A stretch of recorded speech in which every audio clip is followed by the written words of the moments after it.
Hi, it's Tony Robbins. Happy New Year. Listen, how's your new year coming out so far? I know it's early, it's January 15th, and I thought I'd send you out this little video message because you know what that day means, don't you? January 15th is the cutoff. Statistics show that 95% of the people that actually made a New Year's resolution have already broken it by today. And that's if you even made a resolution. Now, if you're the exception to that, I'm thrilled for you, and I support you, and I say keep rocking it. But if you've missed, maybe I could drop you a quick little message or two here that can help you not only recover, but get way beyond just making some New Year's resolution and make some real lasting change in your life. I mean, think about it. Most people don't even make a resolution anymore. Why? Because they've made them from years and years and years, and they know they're not going to follow through. So after a while, who wants to disappoint yourself? Who wants to be upset with yourself? Why even bother to set a new standard for this year? You know it's going to be the same as last year. If you're the kind of person watching this right now and you've actually opened this email and you haven't shut me off already, then obviously that's not you. So the question is, what is it that makes us even want to make a resolution? I mean, it's an interesting question. Why is it at the beginning of a year we have this tradition, but it goes beyond tradition. It's something inside of us that makes us want to make things better. And I think part of it is the calendar gives us this idea that we could have a fresh start, that we could start from fresh and have this great victory. And it's really, the calendar itself is quite arbitrary. It's wonderful to use it, but if you didn't use it effectively, let's use the calendar to serve you today. Let's just see, what does it really take to make this thing happen? Because there's no denying that inside of you, the only thing that's going to make you happy in the year ahead and the decades ahead is going to be having you have an experience where on a regular basis, you feel like your life is making progress. If there's one thing I teach, and I want to remind you of it, it's really simple. Getting things is not going to make you happy. That's good news in a tough economy. It's a good reminder. It doesn't matter what you get. Doesn't matter whether it be money or opportunity. All those things might excite you for the moment. Even a relationship, as magnificent it may be, might be exciting for a while. But if you don't keep growing, that relationship isn't going to stay exciting. So the secret to real happiness is progress. Progress equals happiness. And if we can make progress on a regular basis, we feel alive. And that's why at the beginning of the year, we get this thing like, okay, I can have this fresh start. I could really do what my soul desires. I could expand. I could grow. I could improve. I could change. Or maybe better than change, I could progress. See, think about that. Progress is an aliveness to it, doesn't it?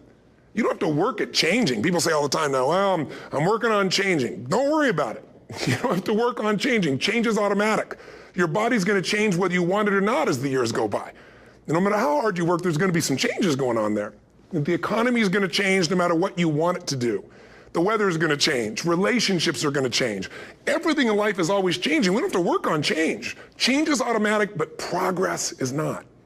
So if you want to make real progress, then you really got to look at your life in a different way. You got to say, I got to take control of this process and not just hope it's going to work out like people do who make a resolution. Because really, isn't that what they're really doing at the beginning of the year? They're saying, well, here's my resolutions for the year, and they really basically tell you their wishes. It's their wish list. It's what they hope it all comes together. And then they call it a resolution, but they don't know what a resolution is. When you resolve something, to have a resolution is to resolve it. When you've resolved, this is how it's going to be. That's when you cut off any possibility except the thing you've committed to. It's like the old adage, if you want to take the island, you burn the boats. Because when you burn those boats, there's no going back. You're going to find a way to make things work. And most people, they're stating what they hope will come together, and if it doesn't happen, then they're disappointed, but they're not too disappointed because they're not too vested. What does it take to successfully create a lasting change in your life? To not only have a New Year's resolution you follow through on, but really have a lasting change? Well, the first step for lasting change is very much like making a New Year's resolution. Fundamentally, it's the same. The first step is you got to have a vision for what it is you really, truly want. Not what you think you want or what you should have. I mean, what are most people's New Year's resolutions? I'm going to stop eating sugar. I'm going to stop smoking. I'm going to lose 10 pounds. The problem with that is it's not very inspiring for most people. It's not telling you what you're going to get. It's only what you're not going to do. And it's kind of hard to have you move forward with that. A vision is about what you're here to create. A vision that really works is one that excites you. If you say, well, my resolution, my goal, my outcome for this month, this week, this year is to lose X number of pounds, that's okay, but it's not very compelling. It has to be a compelling vision. It's got to have something that has the power to pull you, not something you have to push yourself to do. Those are two different kinds of motivation. Push requires willpower, and willpower never lasts. What will last is pull. Having something so exciting, so attractive, something you desire so much that you have a hard time going to sleep at night and you get so up early in the morning to rock it and take it to the next level. That's what you're looking to create. And that isn't easy to get. But one of the reasons we do seminars and events and we say, why do that? Why not just read a book or something? Is because when you get in an environment where you're with people that are being put in a peak state, like when you're going to a sporting event, if you watch a sporting event at home, it might have a certain level of excitement. But when you're in a stadium with 50,000 people, suddenly it has a whole different level of intensity. And we feel that. And the bottom line of our follow-through comes down to our emotional intensity. In a different state of mind, you're going to come up with a much better and a more exciting vision than if you're sitting on the couch going, okay, what are my new resolutions for this year? And you're doing it the morning after the new year has started and you're a little inebriated and the football game's on in the background. Probably not going to have the power of focus there. Probably not going to have the power of the energy to create something that's going to pull you for this year. And you got to do that. So it's got to be a vision that's compelling. Something that it's going to be a gift to make sure that it happens. And also, along with that compelling vision, you got to have strong enough reasons that you're going to follow through when the going gets tough. That's one of the biggest things missing for most people. They say, this is what I want to do. It's not very exciting. It's not very compelling. But most importantly, they don't have strong enough reasons to push themselves through what's going to be necessary to get that dream, to get that goal when the inevitable challenges come up. When you're starving, hungry, and you're trying to go on a diet, right? When you got no time and you're stressed out and you haven't worked out still, and that's what you're supposed to do. When the economy gets tight and what you thought you're going to do doesn't work, and so you give up on the goal instead of finding another way to get there. You don't let the fear take you over if you've got strong enough reasons. Those reasons can be positive, or those reasons can also be negative. They can be, if I don't do this, this is going to cost me. And if I do this, this is what I'm going to gain in my life. Reasons come first, answers come second.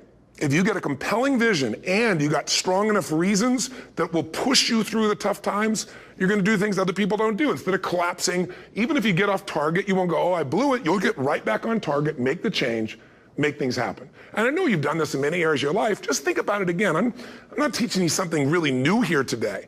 I just want to remind you of what your soul knows. You got to change, you got to improve, and you got to go through a simple process fundamentally to make that progress.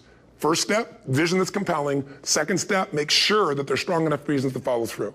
Third step, you got to review it and feel it every day. I mean, anything. Have you ever had this happen in your life? Has there been anything in your life that you've ever wanted so badly? You were so desirous of it. You had such a hunger for it that you couldn't stop thinking about it. Could have been a career move, could have been when you were a kid, a car, it could have been a relationship, it could have been anything, but you were obsessed. You wanted to make this happen. You wanted to attract this to your life. You just wanted something. And you didn't even know how to get it. But it was so compelling to you. You kept thinking about it every day, envisioning it, imagining it, feeling it. And then stuff happened. And suddenly you started to attract people or situations to your life, and it just came together. Like, you didn't even have a total plan. It was just that it was so a part of your focus with so much intensity and emotion so often that it sensitized you to notice anything that could get you there. There's a part of your brain called the reticular activating system. For short, we call it the RAS. That part of your brain determines what you notice in the world. And it's really important because when you set a goal, when you get really clear on a vision and there's strong enough reasons and you review it enough and it becomes a part of you, that part of your brain says, anything that relates to this, I need to notice. It's like, did you ever buy a certain kind of car or maybe a certain outfit and suddenly you see that car everywhere or those outfits everywhere? Well, you know, the cars were always around, but why do you see it now? Because your RAS knows this is important. This is part of my world now. Similarly, when you really get clear and it's compelling and you're reviewing it every day, you've got strong reasons and you're reviewing it every day and you're feeling it, the brain becomes incredibly acute at noticing anything to get you to move forward. And so that's the power of this. So, you know, what do people do with a New Year's resolution? They come up with something they kind of want. It's not a compelling vision. They don't really have strong enough reasons, and they never review it again until they notice that they broke what they said they really want to have make happen, because they didn't really resolve. If you resolve, you got the vision, it's compelling, you review it daily, and you feel it, you envision it, and you experience it. Simple as it sounds. Now, ultimately, what is this really about? Ultimately, if you're going to have lasting change in anything, you're really talking about just raising your standards. I mean, I always tell people, if you want to know how to change your life, I give it to you in 3 words, boring as it sounds: raise your standards. And what does that mean? corny as it sounds. Raise your standards. Oh, thank you for the breakthrough thought, Tony. I'm glad I wasted my time watching this little email with you. But think about it. Lasting change is different than a goal. You don't always get your goals, but you always get your standards. Maybe it would help you is to think about it this way. I try to explain standards to people with a different set of words. Think of it as everybody in life gets their musts. They don't get their shoulds. Like, think about it. Most people have a list of shoulds, don't they? Don't you have a list of the shoulds, things you should do, you should follow through on? I should lose some weight, I should work out more, I should make more calls, I should respond more rapidly to my email, whatever, you know? I should get into the office earlier, I should be, more confident. Whatever your should list is, people love to have their should list be met, but it's kind of like New Year's resolutions. If it does, it's really exciting, but if it doesn't, which is most of the time, it's a little disappointing, but you kind of know it's not going to happen. But when you decide something is a must for you, an absolute must, when you cut off any possible, you say, I'm going to find the way or I'm going to make the way. Human beings, when they resolve things, when they make a real resolution inside themselves, which is they raise the standard and they make it a must, they find the way. Think about it in your own life. Haven't you had some area of your life where you raise your standard and your life has never been the same? Maybe at one time in your life you smoked cigarettes, or you did something and you did it for years and you kept trying to change it and kept telling yourself I should. And then one day something happened. Something just clicked you over. Something took you over that kind of tipping point. And inside yourself you said no more. And it was a very, very different experience, wasn't it? Something inside of you shifted and what was a should became a must and you've never gone back. Is there an area like that in your life you can think of? Again, did you ever smoke cigarettes? Did you ever eat a certain way, drink a certain form of alcohol, and then finally say no more, and you just don't go back? And notice this, it doesn't really take any willpower anymore. Because somewhere when we make this click, when we make something a must, we attach ourselves to it. It becomes part of our identity. And one thing I've learned in the last, 33 years of working with people from now over 100 countries, 4 million people, is human beings absolutely follow through on who they believe they are. If you said to me, well, I'm really going to work hard to stop smoking, but I've been a smoker my whole life and I am a smoker. I know your days are numbered. You're going to be back smoking cigarettes again because we all act consistent with who we believe we are. I tell people the strongest force in the whole human personality is this need to stay consistent with how we define ourselves. If you define yourself as somebody who is really conservative, you're not going to be crazy and act nuts unless you're really drunk or something, and then you can say it's the alcohol. When it's really just you finally getting permission to be yourself, the alcohol is your excuse. If you're a really crazy person, you act crazy, outrageous, playful. You don't act conservative because that's not who you are. Very often people say, well, I can't do that. I'm not that kind of person. And I always say to people, really, when did you define yourself? I mean, really, how many years ago did you come up with what you could and couldn't do in your life? How many years ago? Most people, if they really look at how they're living their life today, it's based on a set of standards, a set of beliefs that they made choices about 10, 20, 30 or more years ago. I mean, very often we made decisions in our youth or very young about what to believe, about what we were capable of, about who we are as a person, and that becomes the glass ceiling, if you will, that controls us. There's a corny metaphor, but it's true. I remember one time I was with my family at the circus and there was a person there and they had this big giant elephant. And you look at this elephant and they take this little rope, put it around the elephant's neck and they drive this stake into the ground. And I mean, you look at this and you know that elephant could rip down the entire tent with almost no effort. And yet the elephant doesn't struggle, doesn't try. Why? Because the elephant's conditioned. And they take that elephant and condition the elephant when it's a baby elephant. That's how they train them. When it's a little baby elephant and it doesn't have the power yet, they put a big rope around it and they drive this huge stake in the ground and the elephant fights and fights and fights. And one day, finally, that elephant decides, I'm not capable of pulling this out. And once that becomes the definition of an identity of anyone, an elephant in this case, they don't even try anymore. It's just who I am, that's how it is, that's just the way it is in my life. I'd like to ask you to take a look at any place you've got a limitation and ask yourself, when did I decide to accept that limitation? And you may not even see it as a limitation. You might see it as just that's who I am. But so often in our lives, we've adapted to be a certain way so that we don't fail or so that people will like us or respect us, but it's not necessarily who we are. Joy comes when you're spontaneous. It's really hard to be truly happy when you're not being yourself. And most of us have no clue who we are. And so a big part of my work, if you've ever been to an event, you know, is to get people to do things spontaneously without thinking, because that's when the real you shows up. That's when the energy comes alive. And when you do that, when you start to connect to your true nature, suddenly there's energy available for you to set a higher standard for what you want in your life. That's what this is really all about. And when I talk about standards, when I talk about, you know, shoulds versus musts, think about your own life. I know there have been areas in your life where some point in time you just shifted and you raised the standard and your life changed. Because whatever people have their identity attached to, they live. We live who we believe we are. That's just how it works. It's just kind of like, I'll give you an example. Look at your physical body. Your physical body today is an absolute reflection of only one thing, not your goals, not your desires, but your standards. The identity you have for yourself. If your standard is you're an athlete, then there's a certain amount of strength, a muscle tone, and energy that's available in your body on a regular basis because that's who you are. And so you do whatever's necessary to maintain that identity. Again, the strongest force in the human personality is this need to stay consistent with how we define ourselves. Because if you don't know who you are, you wouldn't know how to act. Once you lock in on that identity, your brain finds a way to keep you there. If you say, you know, man, I'm overweight, I've always been overweight, I'm big boned, and that's the story you got, then you're gonna always find a way to get back there. That's your settling point. That's your identity. That's where things lock in.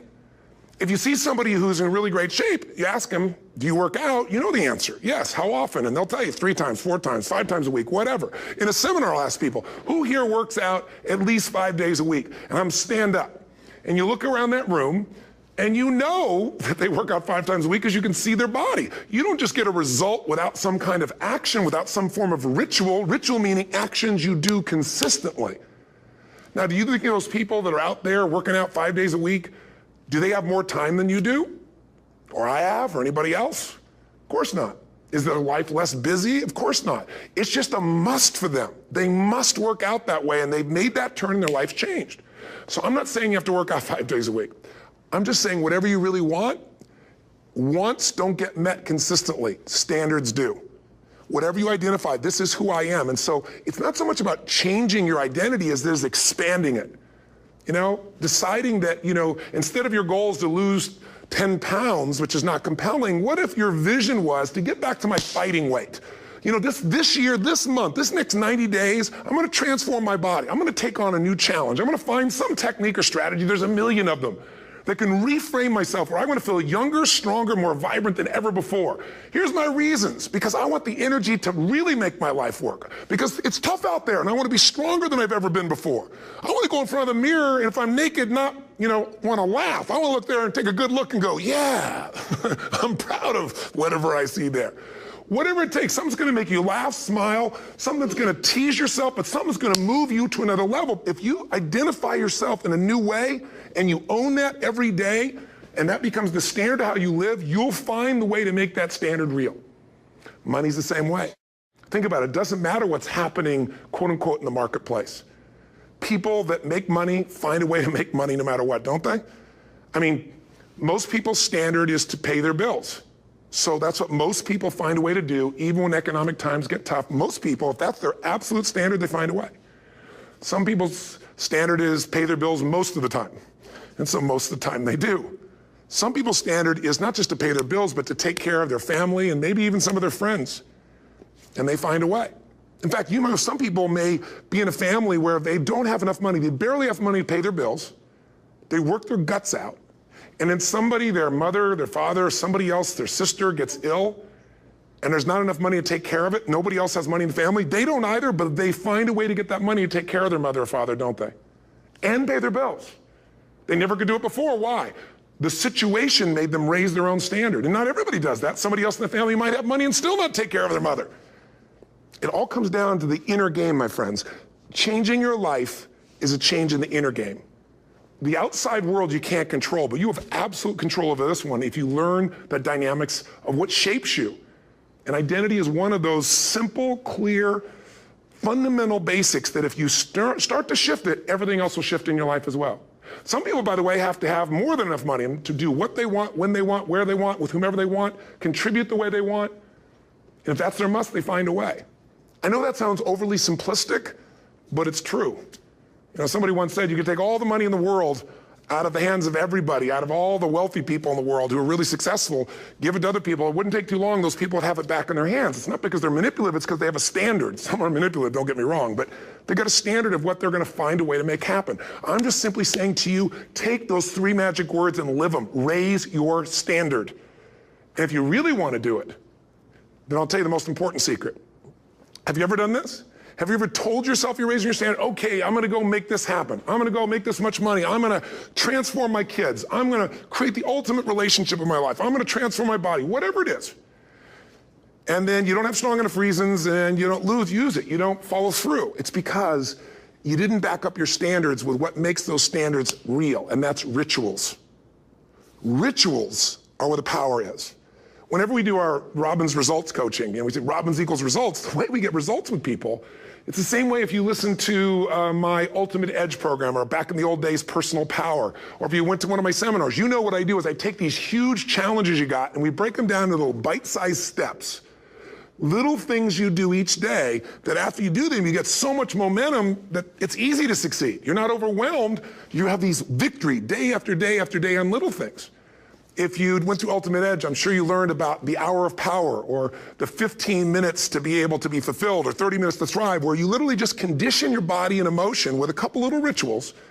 So it doesn't matter what's going on in your world, you feel that strength, and it's not fake, it's not some pump up, it's coming from inside you, and it works. Rituals define us. See, all the results in your life are coming from your rituals.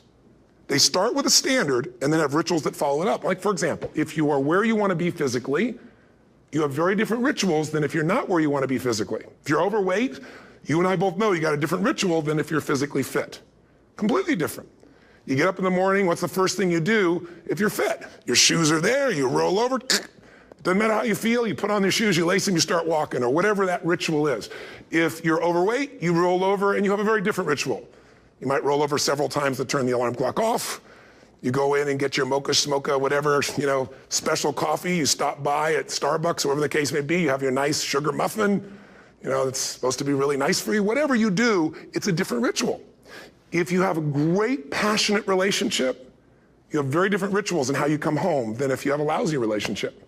When you come home and the first thing you do is you're tweeting somebody, or you're emailing, or flipping on the news, or you don't even come home.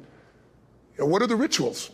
Whenever I study people that are successful, what I look for is what's the standard they hold themselves to, and then what are all those little rituals that add up? Because think about it. Success and failure are not giant events. They don't just show up. You don't just suddenly become successful or suddenly have this cataclysmic event that makes you fail. It may look that way, but failure comes from all the little things. It's failure to make the call. It's failure to check the books. It's failure to say, I'm sorry.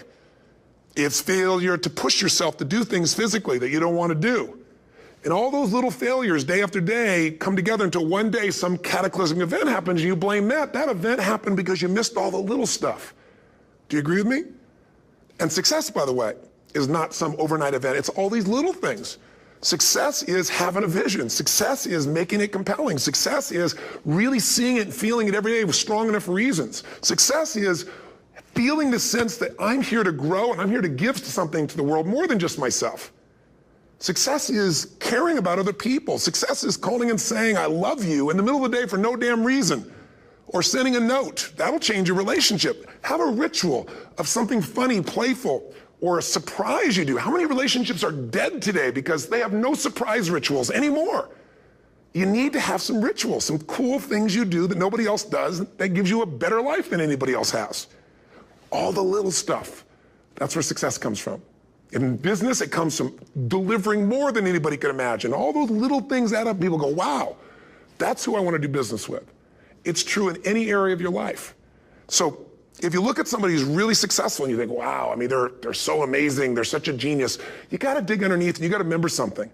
People are rewarded in public for what they've practiced for years in private. Myself and my business people say, how do you get up and speak? And you have no notes and you go for 3 days and nights and the room is like, everybody's wired and it's incredible. It's like a rock concert. How do you do that? How do you have that confidence? Well, it's not confidence, it's experience now. But I did so much behind the scenes and I still do to make things right. How many people would know that since the time I was 17 years old, before I walk out on stage, still do to this day, wouldn't need to do it, but I still do it, I never walk out there without being in an absolute peak state of mind. You know, there are days my back is hurting, my throat was hurting, or I may have had a challenge, or my father passed away, and I've still got to deliver for these people because my standard is give my all every time. Every event has to be better. Talk to anybody who's been to our events for 5, 10 years, some of our trainers, and I'll say, I don't know how he does it. He always finds a way to make it better. That's not an ego thing. That's a standard in me. I have to find the way. And my ritual, though, is I prepare, I think, I gather new information, I figure out how to put something across better. What do people need? I spend time with our customers. I see what's going on. And before I get on stage each time, I have this little ritual to put myself in a state of mind. And I did it starting like 17 years old. I started doing it. I'd say, I now command my subconscious mind. And I say this out loud several times, this little phrase, set of phrases, as an incantation to kind of condition my mind and body. And I'd say, I now command my subconscious mind to direct me in helping as many people as possible today by giving me the strength and the emotion and the humor and the brevity, whatever it takes to show this person and help this person change their life now. And I started that with a person when I worked with people one-on-one, and I would do that for 45 minutes driving in my Volkswagen to go serve and coach somebody for the first time. Now I don't say that person, I say these people, and I can go out in a room of 10,000 people and deliver for 50 hours, and I do it every time I come back on stage. It's a ritual to go into peak state. Peak states don't just show up, they don't interrupt you. Great ideas don't interrupt you, you gotta pursue them. I talked to Michael Jordan, I'll never forget, at the peak of his career, and got to watch his final game, saw him backstage and spent some time with him, and it was a pretty exciting time. He was the greatest basketball player I think that ever lived and has ever lived. And I asked him, I said, you know, what sets you apart, Michael? You know, what is it? And is it God-given talent, ability, skill? What is it? And he said, Tony, you know, he said, I can shoot you straight. And you know, it's not, you know, me trying to act humble. He goes, I have a lot of talent, a lot of God-given talent, a lot of skill. I've worked really hard. But he said, really, it's my standards. He said, every day I demand more from myself than anybody else could humanly expect. I'm not competing with somebody else. I'm competing with what I'm capable of. Magic formula.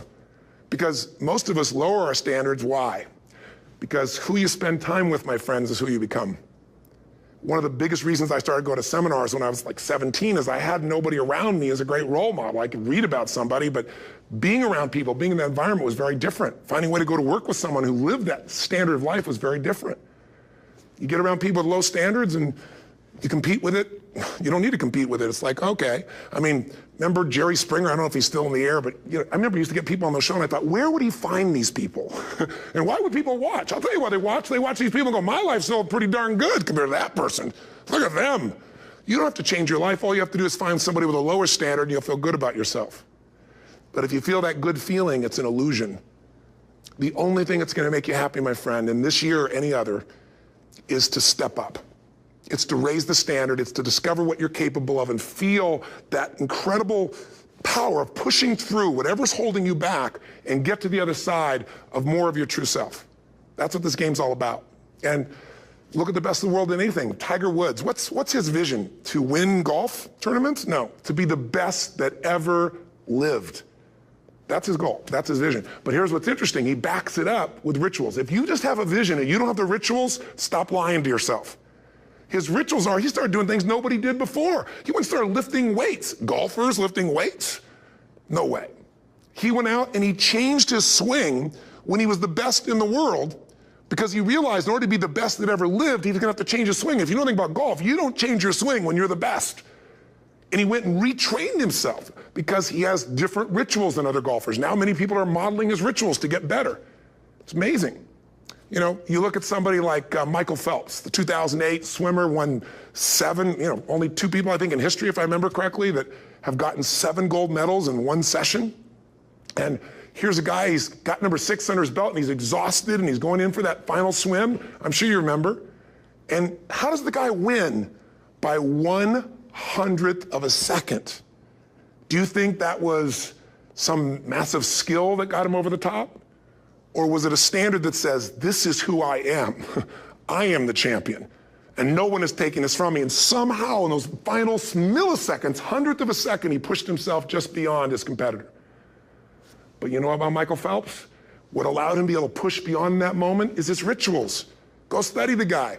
Most people who swim have these unbelievable workouts. He does 2 and 3 of those workout sessions a day. All the other swimmers in the beginning thought he was insane.